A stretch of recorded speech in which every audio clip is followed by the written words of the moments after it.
So one of the next topics that I really want to talk about is preventing online scams. I mean, it's been proliferated in news cycles for I don't know how many years at this point, certainly ever since the advent of online shopping and e-commerce. Major cyber attacks tend to also occur on the weekends and on holidays when fewer staff are around to detect and respond to them. During the holiday season, consumers can be especially susceptible not only to ransomware threats, but to phishing attacks and other dangers. Last year, it was reported that nearly 75% of Americans experienced at least one holiday scam. And so that's very concerning, right? And as we pair that information up with some of the stats that we were talking about before. So in your professional experience, what are the top cyber scams that consumers need to be aware of during the holiday season, or I mean, in any time in general? So some cyber scams that people should be aware of would be credit card fraud. So I think the best way to prevent that would be to check your bank statements regularly.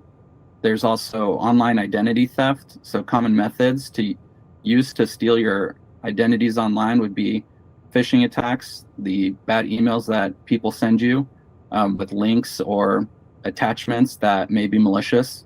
There's also social engineering, whether it be on social media sites where a random person just friend requests you or tries to connect with you.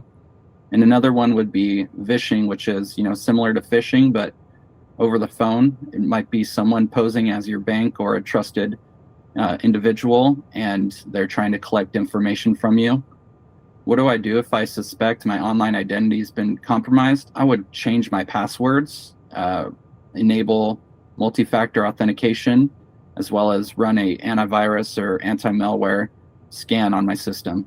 Can you explain multi-factor authentication? So multi-factor authentication is using multiple ways to verify your identity with a application or a website. That could be something that your username and password, as well as something that you have, whether it be your phone, so you can have an application like Microsoft Authentication. With all of these different types of scams that are going around, I mean, I'm thinking, there's a lot out there that I need to be aware of there. What are some practical tips? I know you mentioned like authentication, but like things that might be too good to be true. Like if a deal is too good, like are there other psychological ways that bad guys are trying to leverage someone to get them to give up information or steal their data? I think that goes along the lines of the phishing emails.